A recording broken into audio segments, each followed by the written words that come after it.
Episode 9. My father was the first to make a move. I tensed and then felt his large arms around me, holding me tight.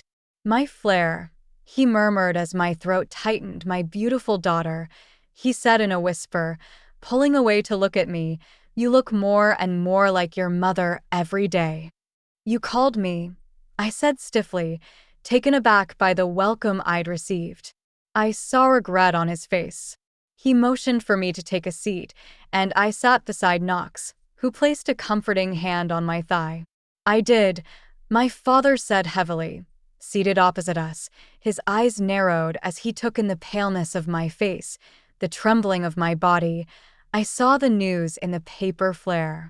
I licked my lips. "It's not what you think," I began, but he held up a hand, his eyes blazing.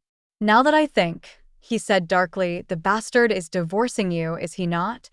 he demanded as I stared at him mutely. There it was. The question I'd been dreading. The moment when my father got to tell me he'd seen this coming. When I had to admit that he'd been right all along. I could feel tears forming and blinked them back. My head bowed in shame.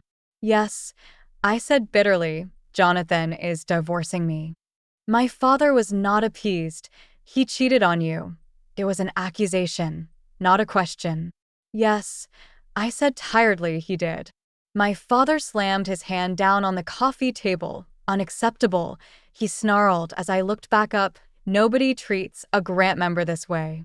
I'm fully prepared to give a statement on your behalf, advising the wealthy elite exactly what kind of person your ex-husband is." I was surprised.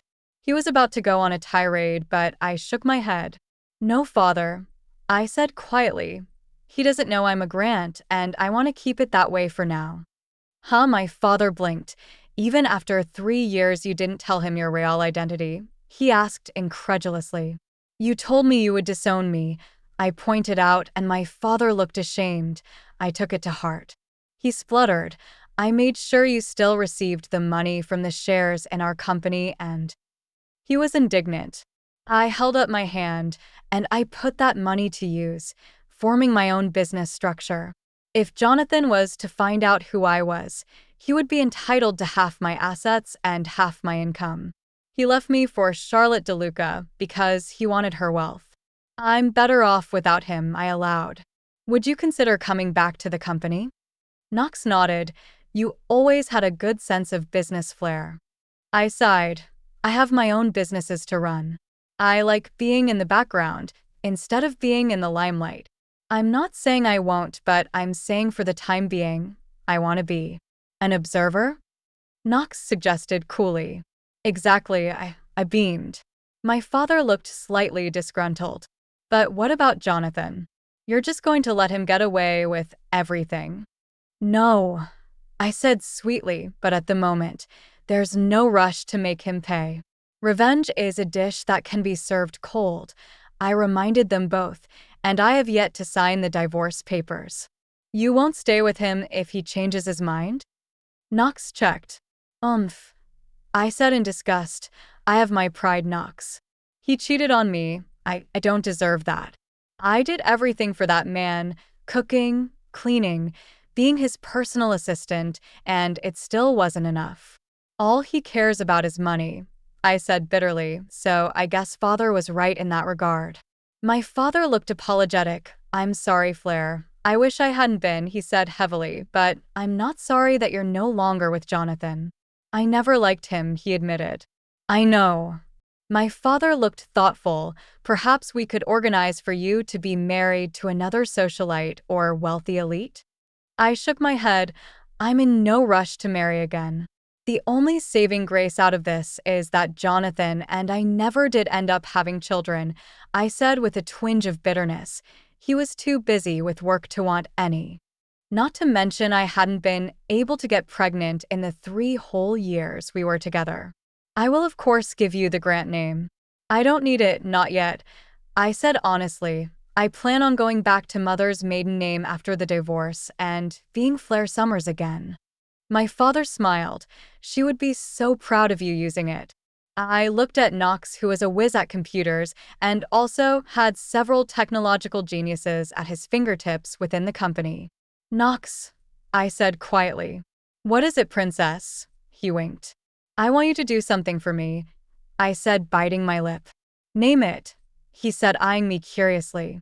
I want you to dig up as much dirt as you can on Charlotte DeLuca. Medical records, family trees, past scandals, all of it.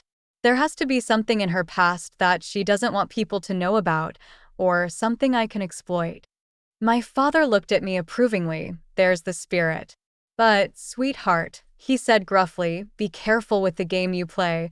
You wouldn't want to let your enemies see the play you're about to make until it's too late, he advised, and I smirked, leaning back in the chair. This wasn't just some game. This was the ultimate form of revenge, and it started by doing my due diligence on researching my enemies. Jonathan's point of view. They were sitting right there, staring at me. My signature on it is as clear as day. I swallowed hard, glaring dumbly at my laptop.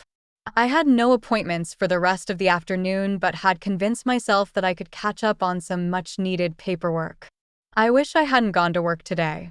My colleagues, or rather employees, had all given me scorching glances, silently condemning me for having an affair with Charlotte. They would never be brave enough to say it to my face, but their eyes said it all. They were disgusted by my behavior. I slammed the lid off the laptop down and settled back in my chair, not able to concentrate. I could hear the sound of her high heels clacking loudly on the floor, and I winced, forcing a wide smile on my face as she ducked her head in and gave me a brilliant smile. Her hair was done up in an elegant chignon, and her dress hugged her curves, tightly embracing her breasts so that they were practically bulging out of it. It might be designer, but somehow Charlotte managed to make it look cheap, or trashy might be a better description. I knew she wore clothing like this to get men's attention and to draw admiring looks, and while she looked beautiful, part of me couldn't help comparing her to Flair. Flair never wore clothes this revealing. But you're divorcing Flair, a tiny voice reminded me as I watched Charlotte slink inside the office, her hips sashaying side to side. She bent down, giving me a look down her cleavage, and flipped her hair over her shoulder, her eyes sparkling. Jonathan, she beamed, licking her lips saucily, I hope you don't mind. I wanted to come and see how you were doing, she added, trailing a finger across my desk seductively. Why are you here, Charlotte? You know I have to work, I groused, making her eyes widen in surprise.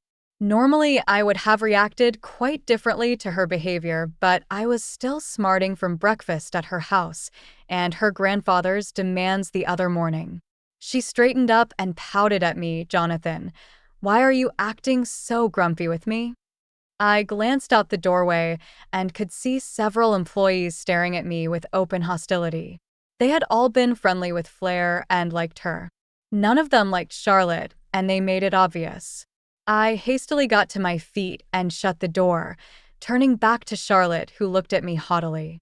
Charlotte, it might be a better idea if you don't come to my work for a little while, I mumbled under my breath. Some of my employees aren't happy about the affair and the scandal in the newspaper. She snorted. Who cares? She said dismissively. They're only employees. They can't tell you how to live your life, she added with a low growl, and you can always fire them, she added. If I fired them, I would be facing a wrongful dismissal suit, but I wisely kept that to myself and ran a hand through my hair, feeling weary all of a sudden. Charlotte's eyes gleamed. I know what you need, she purred. You're feeling stressed, and I can make you feel so much better. I opened my mouth to protest, but she grabbed my hand and dragged me to my chair, pushing me down. Before I could move, she had grabbed my zipper and pulled it down, her hand greedily reaching in and pulling out my member. I saw her eyes flicker to the divorce papers, and a glint appeared in her eyes. She knelt, pushing her hair to one side, and then, as I stared down at her breasts, she parted her sweet lips and gently took my cock in her mouth as I inhaled sharply. Full story is available on shelfofnovels.com. Click the link in the comment section to get it free.